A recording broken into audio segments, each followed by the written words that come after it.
송나라랑 북방민족에 관련된 단원입니다. 송나라는 조광운이 건국을 했고 카이펑에서 건국이 되었습니다. 문치주의를 채택했지만 군사력 약화를 가져와서 북방민족 침입이 잦았고 그걸 해결하기 위해 국가 재정이 악화되었습니다. 이걸 해결하려고 했던 사람이 왕안석이었지만 끝내 보스파의 반대로 실패했고 여진족의 침입으로 남쪽으로 쫓겨내려간 남성이 들어서게 됩니다. 위에 북방민족들은 고유분자 재정, 이중 통치 방식의 운영 등으로 그들의 문화를 유지시키고자 했었으며 송나라 같은 경우는 모내기법이 발달했고 교자라고 하는 지폐가 쓰였고 행과 작이라고 하는 상인 수공업자 협동조합이 운영이 되었습니다. 해상교역도 발달해서 시박사가 확대 설치가 되었고 문화 부분에서 사대부의 형성과 성리학이 발달하게 됩니다. 서민문화도 발달했고 과학기술에서 송나라의 3대 발명품이 이때 발명이 되게 됩니다. 문제 1번. 그림이 배경이 된 시기는 송나라를 말합니다. 청명상하도는 송나라를 말하는 대표적인 그림입니다. 옳지 않은 것을 찾으라고 하기 때문에 2번이 틀렸습니다. 체륜이 종이 만드는 제지법을 만드는 것은 한나라 때입니다. 2번. 가나 시기 송에서 일어난 일, 가의 문치주의, 나의 왕안석의 개혁. 문치주의의 결과 국가 재정이 안 좋아지게 되죠. 그래서 북방민족의 침입이 잦았고 군사력이 약화되었고 재정이 어려워졌던 거. 정답은 기역, 니은, 리을 4번이 됩니다. 디귿은 나 뒤로 가야 됩니다. 왕안석이 개혁이 시도했지만 실패했기 때문에 끝내 디귿과 같이 수도가 남쪽으로 옮겨지는 남성이 들어서게 됩니다. 다음 발명품이 등장한 시기, 이것은 송나라의 3대 발명품이죠. 그래서 송나라에 관련된 것이 아닌 거 찾으면 되겠습니다. 1번이 틀렸죠. 교초라는 것은 원나라의 지폐를 교초라고 합니다. 송나라는 교자라고 하죠. 기역에 들어갈 내용으로 적절한 것, 정복 왕조로 발전한 요나라 금나라는 고유 문자를 썼었고 이중적인 통치 방식으로 그들의 문화를 지키고자 했었죠. 그래서 정답은 5번이 되겠습니다. 몽골 제국입니다. 몽골 제국은 테무친이 몽골을 통일해서 칭기스칸으로 추대되면서 확대가 됩니다. 그래서 나중에는 쿠빌라이 칸이 원나라를 건국하고 수도를 베이징으로 옮기면서 남성을 정복하게 됩니다. 몽골 제일주의를 알아둬야 됩니다. 4개의 신분이 있는데 몽골인을 최고로 치고 그 다음에 생목인을 우대하면서 지배층을 잃었고 한인과 남인은 차별을 했었던 몽골 제일주의, 이쪽 내용을 꼭 기억해줘야 됩니다. 원나라의 세태는 황희계승, 집회남발, 홍건적인 안등으로 세태하다가 북쪽으로 세력이 약화되게 됩니다. 몽골 때는 동서교류가 확대되었는데요. 역참이 설치되었습니다. 역참. 그래서 말과 관리가 쉴 수 있는 숙소가 설치되었는데 이걸로 광활한 영토를 통치할 수 있었고 동서교역로로 초원길, 사막길, 바닷길들이 많이 사용이 되었습니다. 그리고 이 당시 때 원거리 여행이 발달해서 마르코폴로가 동반견문록이라는 책을 썼고 이분 바타의 여행기, 외국의 종교라든지 문화가 들어왔었고 중국 문화, 특히 송나라가 개발한 3대 발명품이 유럽에 전파된 시기도 원나라 때입니다. 교초라는 지폐가 많이 쓰였었고 서민 문화가 발달했었고 개방적인 문화가 특징인 나라가 몽골 제국 원나라입니다. 문제 1번. 다음 국가의 발전 과정을 순서대로. 지도는 4개의 한국, 울루스가 나와 있는 거 봤을 땐 원나라입니다. 원나라는 테무친이 칭기스칸으로 추대가 되었고 손자였던 쿠빌라이 칸이 원나라로 바꿨고 원나라가 남성을 정복하고 중국을 지배하기 시작했고 나중에 홍건적인 안으로 세력이 쇠퇴되는 것이 원나라, 몽골 제국입니다. 그래서 순서대로 1번이 정답이 됩니다.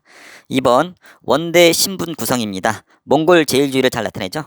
몽골인, 생목인, 한인, 남인 이 4 신분으로 이루어져 있습니다. 옳지 않은 거 5번이 됩니다. 라는 남인인데 몽골의 끝까지 저항했던 생목인이 아니라 한인들을 말합니다. 한인들. 한족이죠. 한족. 그래서 몽골의 끝까지 저항했던 남성이 있었던 한족에 대한 차별을 말합니다. 3번. 원나라 때 동서교류 확대에 대한 설명을 옳지 않은 것을 말합니다. 이때는 4번이 틀렸네요. 정화가 해외 원정 나간 것은 명나라 때이죠. 4번. 다음 시기 문화 교류에 대한 설명을 옳지 않은 거. 지도를 보니까 동서교육이 활발하고 역참, 마르코폴로 이런 표현 나왔었을 때 원나라, 몽골에 대한 설명입니다. 4번이 틀렸습니다. 곤요 만국전도라는 세계 지도가 개발이 된 것은 만들어진 것은 명나라 때 서양 선교사 마테오 리치 때이죠. 명나라, 청나라 정치 부분입니다. 명나라는 주원장이 난징에서 건국을 하였습니다. 홍모제라고도 불리는데요. 황제권을 강화시키기 위해서 재상제를 폐지했고 이갑제를 했고 유교 질서 회복을 위해서 유교를 반포하기도 했었습니다. 영락제 같은 경우는 수도를 베이징으로 옮겼고 자금성을 건설했습니다. 영토 확장에 힘썼는데 몽골을 공격하기도 하고 베트남을 정복했습니다. 정화의 해외 원정 시험이 잘 나오는데요. 아프리카까지 진출했는데 그 영향으로 국력이 과시되었고 중국 문화 확산되었고 조공 질서가 확립되었고 화교 등 해외 진출의 계기를 마련한 것이 유명합니다. 이 지도가 시험에 잘 나옵니다. 이런 명나라가 쇠퇴한 것은 관리들의 다툼, 북로남해라고 하는 외침, 임진왜란때 무리한 부분, 결론적으로 이자성이 난 때 명나라는 망하게 됩니다. 청나라는 여진족을 통합해서 후금이란 나라를 건국하면서 시작을 하게 됩니다. 홍타이지, 태종 때 나라 이름을 청나라로 바꿨고 병자호란을 일으켰고 강희제, 옹정제, 권륜제 요 3대 동안 전성기를 누리게 됩니다. 청나라는 소수의 만주족이 세웠는데 다수의 한족을 지배하기 위해서 강경책과 회유책 온건책이라고도 하죠. 강경책은 강하게 찍어 누른 건데 변발, 호복 등 만주족의 전통을 강요했고 중화사상을 탄압했고 청나라를 비판을 금지시켰고 팔기제를 유지했습니다. 회유제로는 과거제를 시행했고 신사층의 특권을 유지해줬고 사고전서 편찬, 만한 병영으로 관리로 같이 써줬고 농민의 세금 부담을 경감시켜줬습니다. 문제 1번 가 황제가 한 일. 가 황제는 여기 보니까 자금성이라는 단어가 나오죠. 자금성 그림도 나오고 영락제 때 이쪽으로 자금성을 건설을 했죠. 그래서 영락제 때에 있었던 일을 고르라는 겁니다. 정답은 니은, 디귿, 리을이 되겠죠. 1번 이갑제를 만든 것은 홍무제 때입니다. 2번 가왕조. 이 영토 그림을 보니까 엄청나게 넓고 베이징을 수도로 하고 있네요. 그래서 청나라 때입니다. 청나라 때 설명을 옳지 않은 것은 3번이네요. 명을 멸망시킨 것은 우리가 착각할 수 있는데 명은 요 위에도 나와 있지만 이자성이 난 때 명나라가 망하게 됩니다. 그래서 이자성의 난으로 명나라 망하고 청나라가 차지하게 되죠. 지도의 항해가 명에 끼친 영향 3번이죠.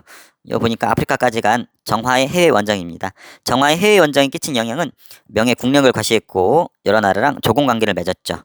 그래서 정답은 2번이 됩니다. 4번 다음 청이 추진한 정책들의 한쪽에 대한 회유책과 강압책으로 묶으래요. 회유책은 달래준 거죠. 그래서 책을 편찬하게 하거나 관리를 같이 뽑아주거나 그래서 나다. 강압책은 강하게 통치한 거. 변발이나 호복 강요, 중화사상 탄압. 그래서 정답은 3번이 됩니다. 명청 문화 파트랑 일본의 무사정권 정리하도록 하겠습니다. 자, 명청 때 대무역은 명나라 때는 해금 정책으로 금지시켰고 청나라 때는 공행무역으로 제한된 해외 무역이 허가됐었습니다. 이 당시 때는 유럽으로부터 많은 양의 은이 들어오게 됩니다. 그래서 이 은이 많이 들어오기 때문에 은으로 세금을 납부하는 제도가 실시되었습니다. 명나라의 일조편법, 청나라의 지정은제. 그래서 이런 것들로 모아서 세금을 걷었습니다. 지배층은 신사였었고 문화파트에서는 명나라 때 양명학, 지행합일이라고 해서 실천을 강조하는 유교가 발달했었고 청나라 때는 고증학, 실증하는 거. 그래서 유교 각 시기별로 어떤 유교가 유행했는지 정리할 필요가 있고 서민문학일 때 발달했고 서양 문물에서는 이탈리아 선교사였던 마테오 리치가 곤요 만국전도를 그려서 중국 중심의 세계관, 중화사상을 깨부시는 데 기여를 하게 됩니다. 일본의 무사정권입니다. 일본의 무사정권은 가마쿠라 막부, 무로마치 막부, 전국시대 에도 막부 요 순서가 중요합니다. 자, 가마쿠라 막부는 최초의 의미가 있고 전국시대 때는 100년 동안 무사들이 싸웁니다. 이걸 통일한 것이 토요토미 히데요시고 임진왜란으로 조선을 쳐들어왔고 사망하면서 마무리가 됩니다. 그리고 도쿠가와 이에야스가 에도 막부를 세우고 산킨코 타이제도라고 하는 지방의 다이묘, 귀족을 다이묘라고 부르죠. 다이묘를 견제하기 위한 인지제도를 했었고 상공업이 발달하면서 조닌 문화, 상인 문화가 발달합니다. 그래서 우키요에라고 하는 채색 판화랑 가부키 등이 유행을 하게 됩니다. 대외 무역으로는 네덜란드의 사람들이 나가사키에 지어진 데지마라고 하는 인공섬에서 교류를 하게 됩니다. 그래서 난학, 네덜란드를 통해서 배우는 서양 학문을 난학이라고 하는데 이것이 발달하게 됩니다. 문제 1번 명청시대의 조세제도가 시행된 공통된 배경 일조편법과 지정은제의 공통점은 은으로 세금을 납부한 건데 그 이유는 서양으로부터 많은 은이 중국에 들어오기 때문입니다. 3번 에도 막부 시기를 배경으로 했었을 때 적절하지 않은 거 한마디로 에도 막부 시기에 볼 수 없는 거 찾으면 됩니다. 4번이 됩니다. 나가사키에서 무역을 할 수 있었던 상인은 네덜란드밖에 없었습니다. 그래서 난학이라고 해서 그들을 통해서 배웠죠. 가나 시기에 일본에서 있었던 일 가를 보니까 무로마치 막부 나는 도쿠가 이에야스 에도 막부 한마디로 무로마치 막부랑 에도 막부 사이에 있었던 거는 전국시대죠. 전국시대는 토요토미 히데요시가 통일을 하고 조선을 침략하였지만 실패하였죠. 그래서 3번이 됩니다. 4번 다음 제도가 일본 사회에 끼친 영향 다이묘의 힘을 약화시키는 게 목적이었대요. 일정 기간 에도에 와서 머무르고 가족들을 에도에 인질로 두었다. 에도 시대 때 인질제도 산킹코 타이 제도입니다. 이걸 통해서 중앙집권적인 봉건체제, 중앙집권이란 말은 왕권 강화란 말이에요. 봉건체제는 지방에 귀족들이 있는 건데 다이미라고 하는 귀족이 있었지만 왕권 강화를 꾀했었던 산킹코 타이 제도. 그래서 4번이 정답이 됩니다. 서아시아 이슬람 국가들과 오스만 제국에 대한 설명입니다. 셀주크 투르크는 술탄이란 칭호를 얻게 됩니다. 그리고 예루살렘을 장악하면서 서양 세력과 십자군 전쟁을 벌였던 나라가 셀주크 투르크입니다. 울라고 훌루스는 이슬람교 국가였고 티무르 왕조는 사마르칸트를 수도로 하는데 동서 교역로에 있어서 중개무역으로 번성한 나라입니다. 사파비 왕조는 이스파한을 수도로 하고 역시 동서 무역을 계기로 중개무역으로 돈을 벌었던 대표적인 나라입니다. 왼쪽은 별로 중요하지 않아요. 오른쪽에 오스만 제국이 중요합니다. 오스만 제국은 메흐메트 2세 때 천년 요새였던 비잔티움 제국의 콘스탄티노플을 함락하게 됩니다. 그리고 수도를 이스탄불로 바꾸게 되죠. 전성기는 슐레이만 1세 때입니다. 그래서 여러 나라들을 정복을 하면서 전성기를 구가했던 왕이 슐레이만 1세. 사회적으로는 관용정책, 다양한 민족의 문화 종교를 포용했고 밀레트라고 해서 종교 공동체 자치를 인정했습니다. 예니체리라고 해서 그리스도교를 믿던 소년들을 이슬람교 개종시켜서 술탄의 친위부대로 만들었습니다. 그래서 이런 것들은 관용정책, 다양한 민족들의 문화를 인정했었다는 거 이해하면 되겠습니다. 수도는 이스탄불입니다. 이스탄불에서 볼 수 있는 것이 성소피아 대성당과 술탄 아흐메트 사원이 있습니다. 사진 나오죠? 그리고 페르시아 세미라가 유행했었고 다양한 실용적인 학문이 유행한 나라가 오스만 제국입니다. 문제 1번 수행평가 보고서 마지막에 도출된 결론. 종교자치공동체 밀레트, 예니체리, 그리스도교 믿던 애들도 개종 이후에 활용했었습니다. 그래서 종교적인 부분, 다양한 문화 부분, 이걸 말하죠. 관용정책, 다양한 민족의 문화랑 종교를 포용하는 관용정책을 펼쳤습니다. 2번 각 왕조에 대한 설명을 옳지 않은 것. 정답은 4번이 틀렸습니다. 유럽의 십자군과 전쟁을 벌인 나라는 셀주크 투르크라서 라가 아니라 다가 돼야 되겠죠. 3번 지도 영역을 최대 영토로 가졌던 나라 보니까 콘스탄티노폴리스, 이스탄불을 차지하고 있네요. 오스만 제국에 대한 설명입니다. 옳지 않은 것은 1번입니다. 이스마일 1세 때 전성기, 이스마일 1세가 나오는 것은 사파비 왕조입니다. 자, 4번 오스만 제국의 문화에 대한 설명으로 옳은 것 고르래요. 오스만 제국의 문화는 페르시아 문화의 영향을 받아서 세무라가 발달했고 술탄 아흐메트 사원이 유명했었습니다. 그래서 정답은 4번이 되고 시크교나 우르두어가 쓰인 것은 무굴 제국에 대한 설명입니다. 무굴 제국에 대한 설명입니다. 무굴 제국은 인도의 이슬람 국가인데 바부르가 건국했습니다. 이슬람 왕조이고 아크바르 황제랑 아우랑제브 황제를 구별해야 됩니다. 아크바르 황제는 종교 관용 정책을 펼쳤습니다. 힌두교도에 부과하던 지지야를 폐지한 걸로 유명합니다. 아우랑제브 황제는 최대 영토를 차지했습니다. 남부까지 차지하면서 최전성기가 아우랑제브고 이슬람 제일주의 정책을 펼치면서 비이슬람 교도에게 지지야를 다시 부과하고 다른 종교로 탄압했던 이런 왕이 아우랑제브 황제입니다. 문화 부분에서는 시크교랑 우르두어가 유행했었습니다. 그리고 무굴 회화도 유행했고 건축에서 타지마을이 아주 유명합니다. 인도 양식과 이슬람 양식을 결합시킨 샤잔 황제가 죽은 황후 움타주 마할을 위해서 만들었는데 인도 양식과 이슬람 양식이 섞여 있는 것이 특징입니다. 문제 1번 다음 유적과 관련된 국가 타지마을이죠. 옳지 않은 거네요. 옳지 않은 것은 4번이 되겠네요. 인도 역사상 최대의 영토를 차지한 것은 아크바르가 아니라 아우랑제브 황제 때입니다. 2번 다음에서 설명하는 황제 무굴 제국의 황제래요. 보니까 관용 정책을 펼쳐 힌두교도에게 거두던 인두생 지지야를 없앴대요. 아크바르 황제죠. 문제지에 따라 악바르라고도 합니다. 다음 건축물에 건설된 왕조 무굴 제국이죠. 잘못 설명한 거 2번이 틀렸네요. 불교가 국교가 아닙니다. 이 나라는 이슬람교 국가입니다. 이슬람교.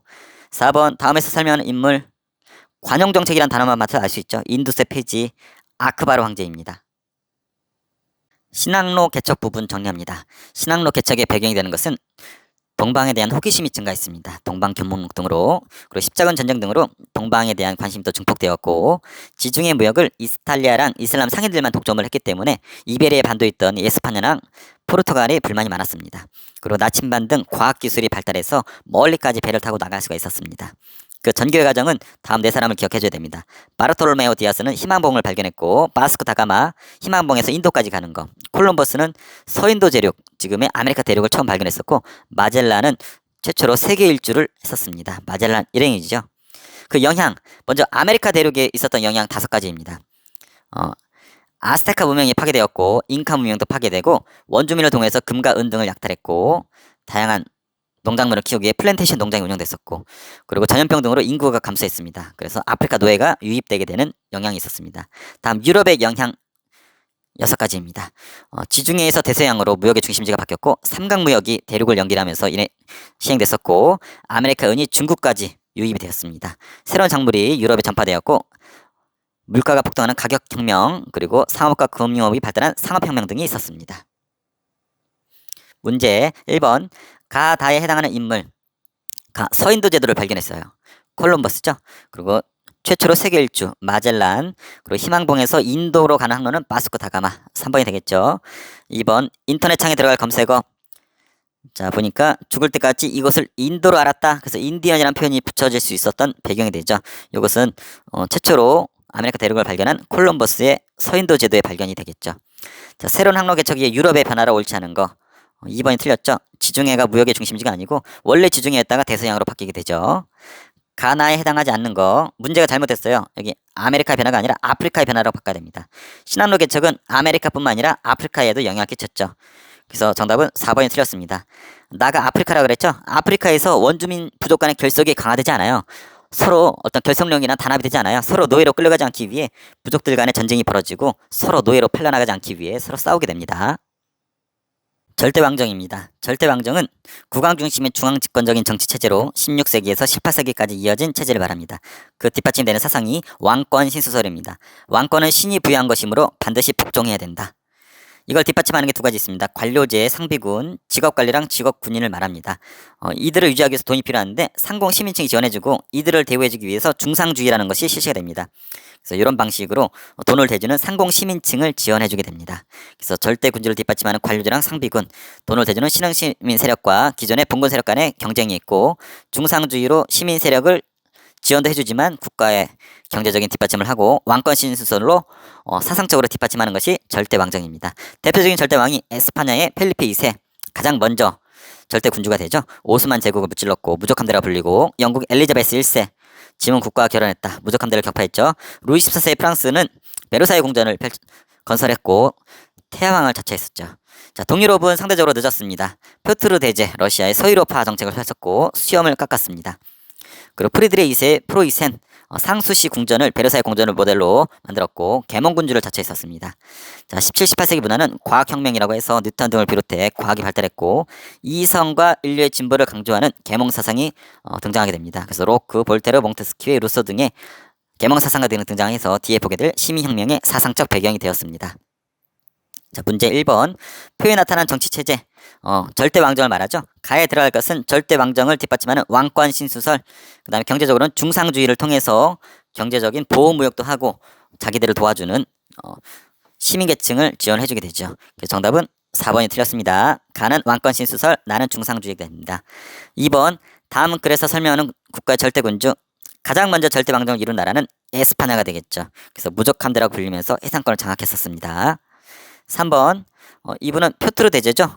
서구화 정책, 수염 이런 표현 봤을 때 러시아 표트르 대제입니다. 수도를 상트페테르부르크 서쪽으로 옮기게 되죠. 4번 다음과 관련된 인물, 베르사유 궁전은 프랑스의 루이 14세가 건립을 하게 되었죠. 스스로를 태양왕이라고 칭할 정도로 강한 왕권을 자랑을 했었죠. 나머지는 여기 선생님이 필기해뒀으니까 이거 보고 참고하기 바랍니다.